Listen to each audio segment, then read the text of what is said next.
Hello, everybody. I'm Dr. Greg Sloop, and it's time for Live at 5 plus an hour. We are about an hour late. We had a funeral this afternoon and kind of pushed our schedule back just a little. But if you are still able to be with us today, we are certainly thankful and look forward to sharing for just a few moments from the Word of God. We're continuing our look at well known stories and passages in the Old Testament. We're up to Numbers chapter 30. Beginning in verse 1, we've skipped over a lot of laws about offerings for the different feasts and festivals. And I know there's a lot of imagery there, but just don't feel like that's where we're going today. Today, we're looking at law concerning vows, the law concerning vows. Now, obviously, we don't obey the Levitical code, the laws of the nation of Israel, but we do learn something from this because it talks about what you should do with vows. The New Testament tells us in one place not to even make a vow, not to even swear on anything. But let's see what it says about the vows in the Old Testament law that we might could learn from today. Verse 1, chapter 30 of Numbers. Then Moses spoke to the heads of the tribes concerning the children of Israel, saying, "This is the thing which the Lord has commanded. If a man makes a vow to the Lord, or swears an oath to bind himself by some agreement, he shall not break his word. He shall do according to all that proceeds out of his mouth." So, what you say, you should do. Don't make promises you can't keep. Don't make vows you cannot fulfill. Verse 3, or if a woman makes a vow to the Lord and binds herself by some agreement while in her father's house in her youth, and her father hears her vow and the agreement by which she has bound herself, and her father holds his peace or says nothing to interfere, then all her vows shall stand. She's under the protection of her father before she's married. She's under his protection, under his guidance, and he can decide whether to let her fulfill her vow or whether he should intervene. Go on here. Verse 5, but if her father overrules her on the day that he hears, then none of her vows nor her agreements by which she has bound herself shall stand, and the Lord will release her because her father overruled her. Obviously, a different society in the days of Israel in the book of Numbers than it is in our society today. Women were beholden to the male in their life, whether it be their father until they were married, and then their husband once they were married. Verse 6, if indeed she takes a husband while bound by her vows or by a rash utterance from her lips, which she bound herself, and her husband hears it and makes no response to her on the day that he hears, then her vows shall stand. Same thing like with the father. And her agreements by which she bound herself shall stand.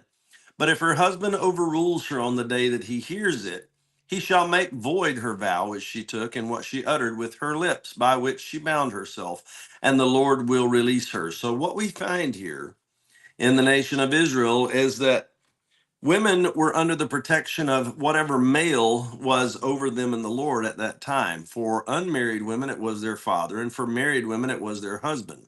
Some people think that this is rather archaic or barbaric and feel like they should not have been under that type of control.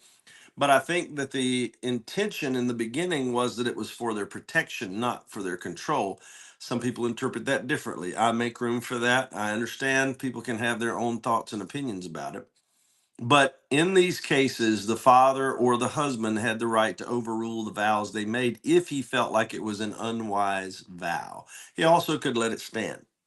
Verse 9, if any vow of a widow or a divorced woman by which she has bound herself shall stand against her. If she vowed in her husband's house or bound herself by an agreement with an oath, and her husband heard it and made no response to her and did not overrule her, then all her vows shall stand, and every agreement by which she bound herself shall stand. That's if she becomes a widow.